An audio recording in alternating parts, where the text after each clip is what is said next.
22 octobre 1985. Ce que je notais hier avec méfiance et réserve a l'air d'être une expérience tout à fait décisive sur le chemin de l'espèce nouvelle. Voyons.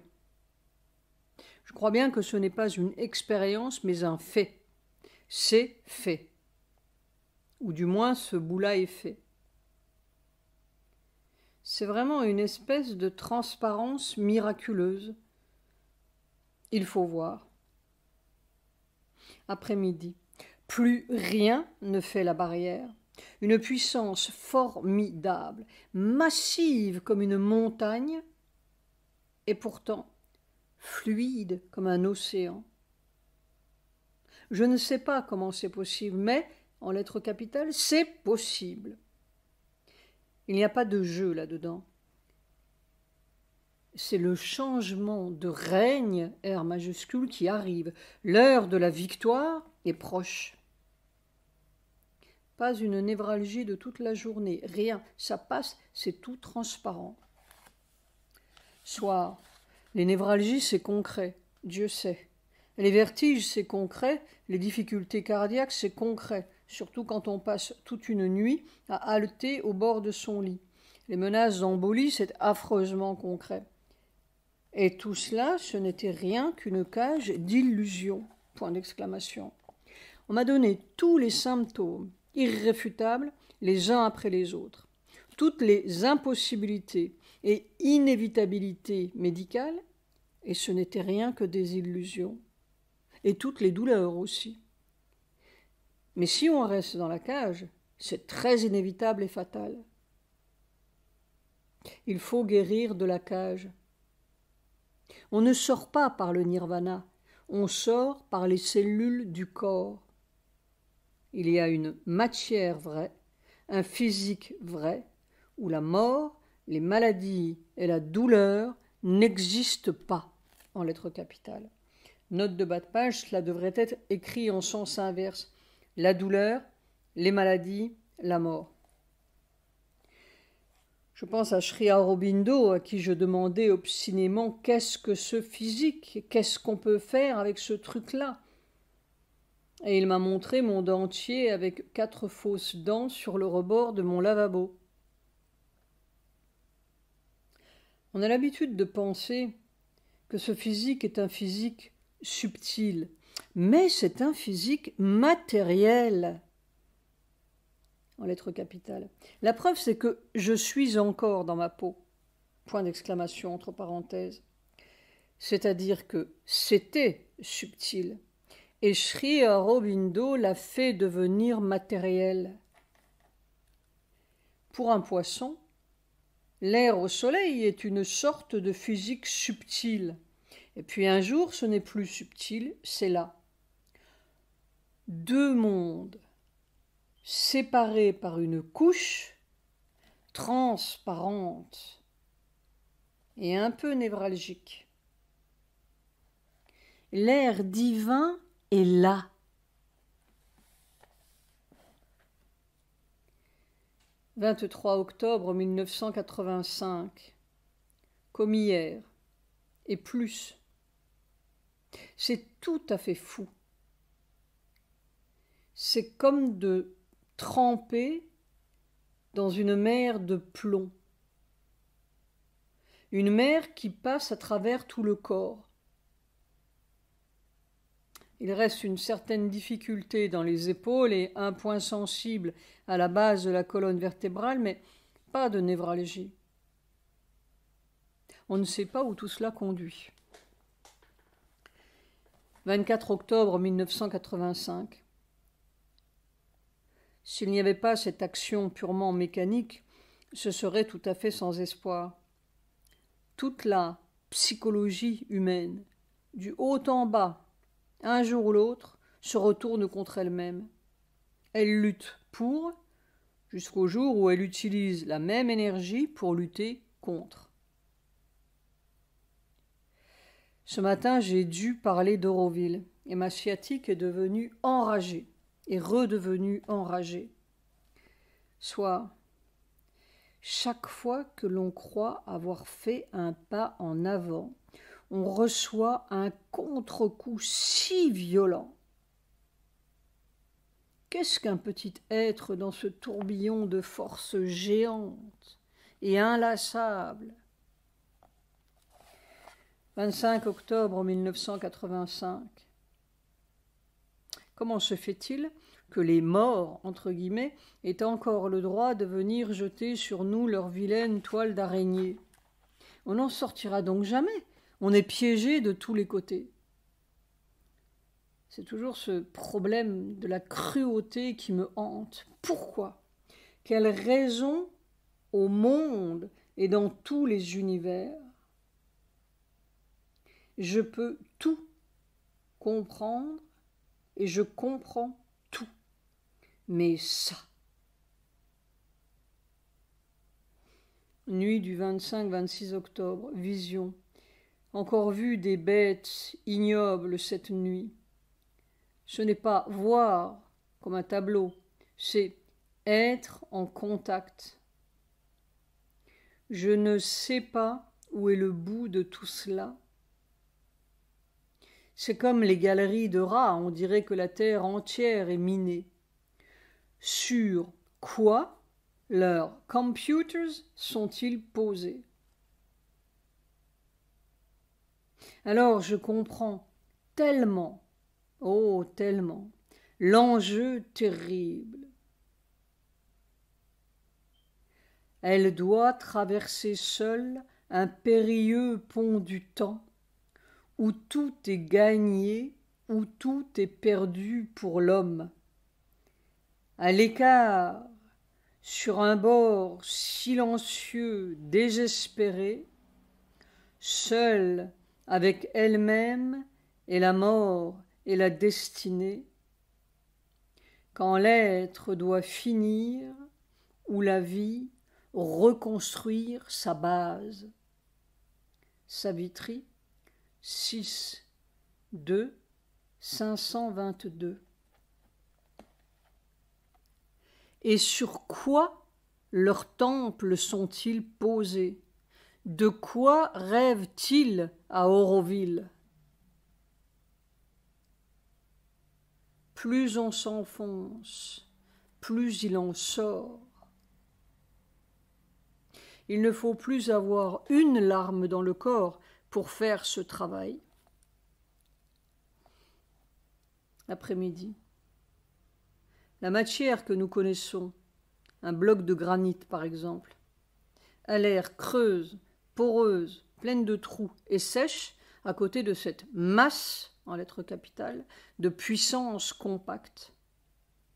De temps en temps, au sein de cet océan massif, une vague ou une coulée encore plus dense traverse le corps. C'est tout à fait insensé. Comment se fait-il qu'un corps de vieille matière puisse supporter ça? Je ne comprends pas. Mais ça se fait, ça a lieu, ça se passe. C'est comme cela. PS. Pas de névralgie pendant l'opération, mais peu à peu, après. 26 octobre 1985, vision de Michel, rêve avec Zia. Note de bas de page, le général Zia-ul-Haq, le père des terroristes du Cachemire au Pakistan, avec l'aide et les armes de l'Amérique. Rêve avec Zia, comme chez nous, mais cela symbolisait clairement l'Inde.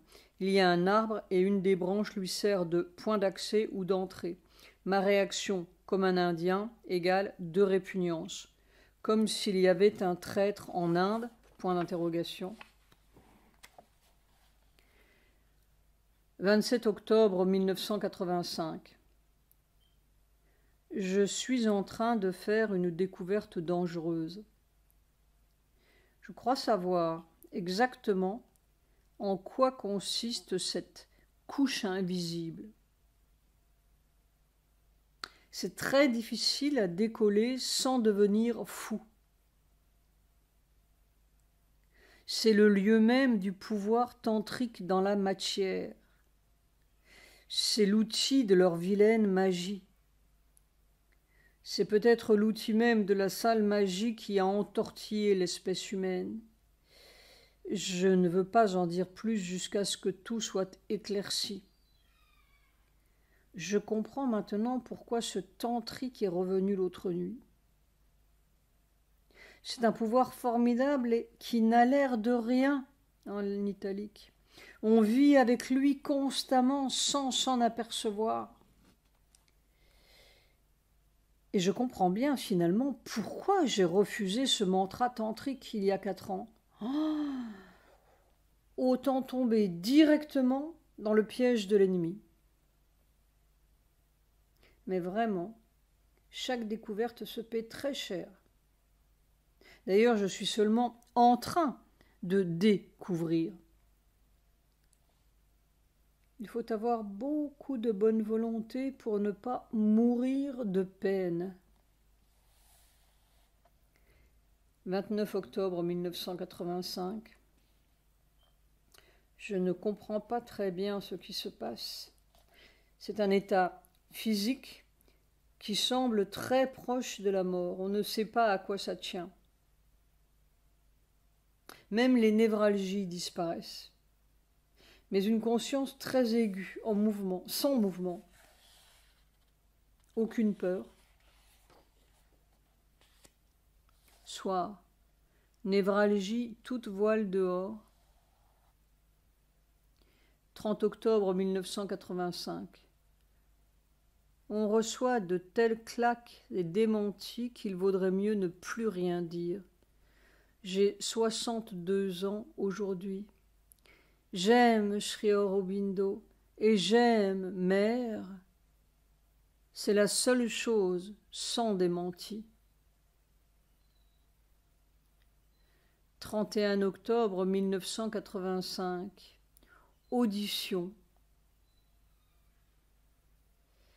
Il m'a semblé entendre une voix de Sri Aurobindo, point d'interrogation. Je t'habitue à mon miracle. C'était presque insupportable. Il ne faut plus que la vie soit bâtie sur ce désastre. Il faut se prêter à l'impossible. Soir. Vision. La nuit dernière, 30-31, dans le sommeil, tout d'abord j'ai cru que c'était la foudre qui tombait, avec un bruit formidable. Puis j'ai senti que c'était un tremblement dans la terre, à l'intérieur de la terre, dans la montagne. C'était très impressionnant et vivant, comme si ça se passait sous moi. Un peu terrifiant. C'était surtout cela, j'étais dans le tremblement de terre. C'était sous moi, mais j'étais dedans. Et ce soir, ma douce a fait un petit dessin d'un monde nouveau qui sortait de la terre cassée. Curieux. Et la terre se cassait, dans le dessin de ma douce, sous l'effet d'un rayon rouge qui tombait d'un être en haut. Est-ce cela, la puissance presque insupportable qui est venue cet après-midi? Ce dessin est page 497. Et puis il y a un autre dessin, page 494, avec la légende, un dessin de Sujata, avec la légende de Satprem.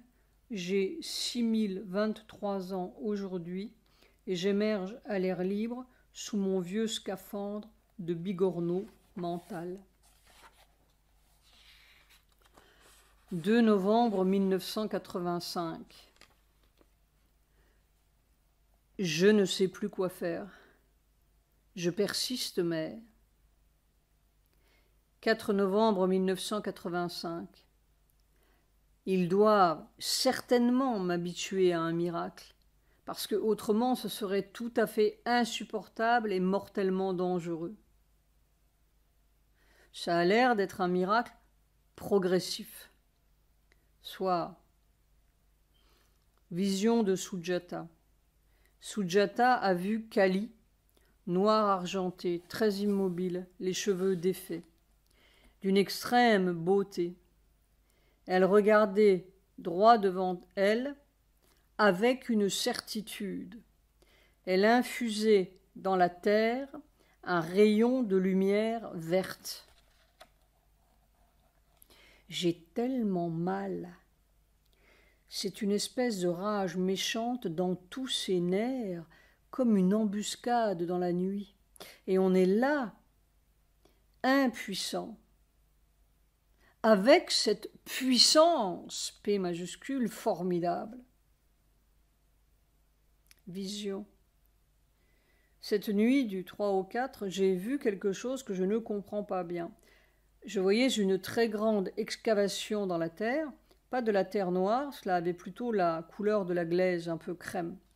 Je ne peux guère évaluer les dimensions, mais il me semblait voir quelques êtres qui travaillaient dans cette excavation et ils avaient l'air minuscules comme des allumettes. Et au milieu de cette excavation, suspendu en l'air, par je ne sais quoi, il y avait un énorme bloc de roche violette, d'un très beau violet, un peu améthyste, sans forme précise, comme un rocher, mais qui donnait une sensation précieuse. Quand j'y pense, cela semblait assez poli et un peu arrondi à un bout. Et alors je n'arrive pas à comprendre si on allait enfoncer cette roche dans l'excavation ou si l'on venait de l'en extraire.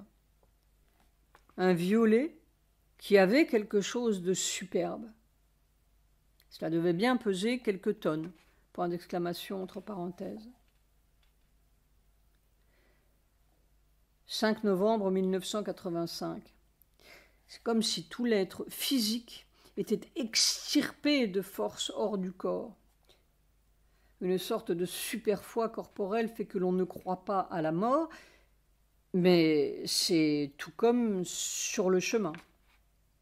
Alors tout devient comme un bloc de puissance formidable qui ne se supporte que dans une immobilité absolue, cette sorte de disparition de l'être physique.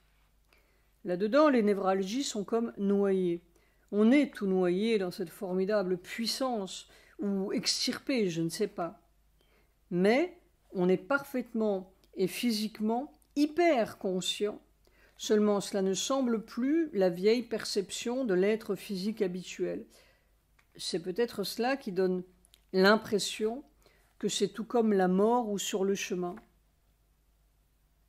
Est-ce cela, la traversée des barbelés? Soir. La nuit dernière, j'ai encore eu 3 cauchemars coup sur coup. Qu'est-ce que c'est que ces êtres cruels? Pourquoi ça existe?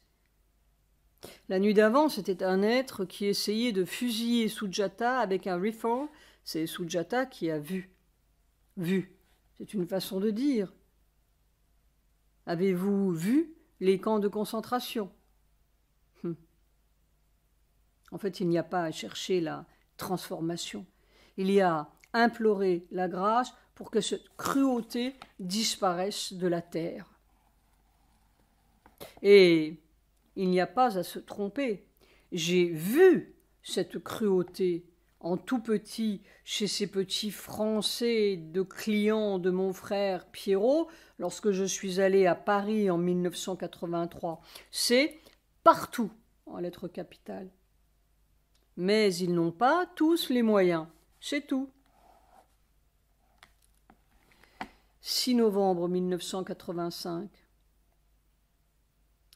Je ne sais pas si j'ai la peine de la vie, entre guillemets, ou de la peine à vivre.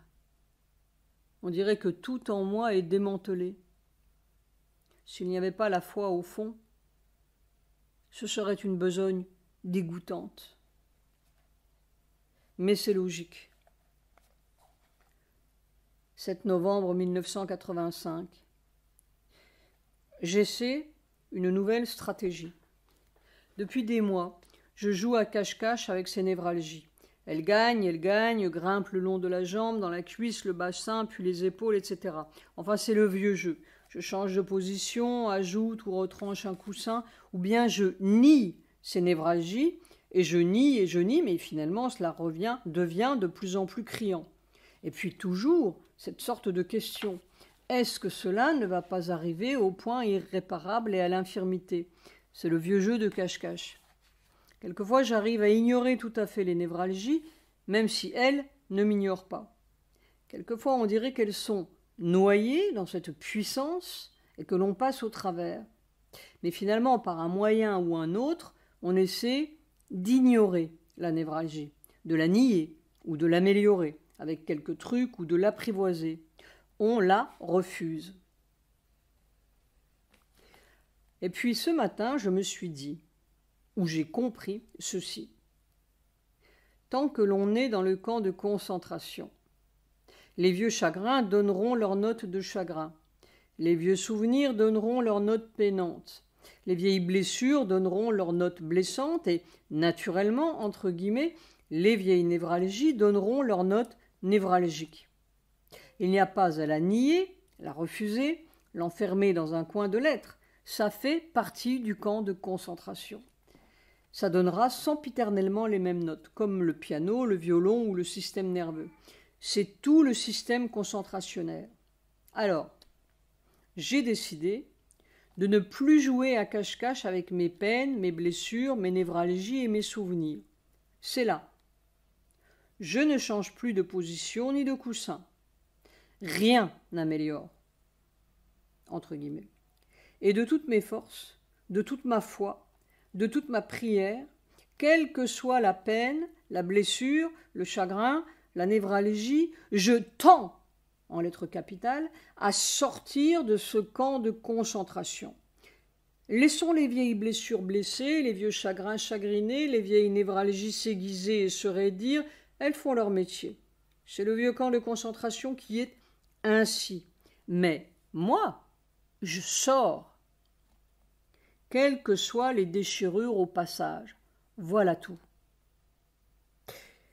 N'est-ce pas, il y a une très vieille peine au fond de mon être, aussi vieille que le ressac et le cri des mouettes.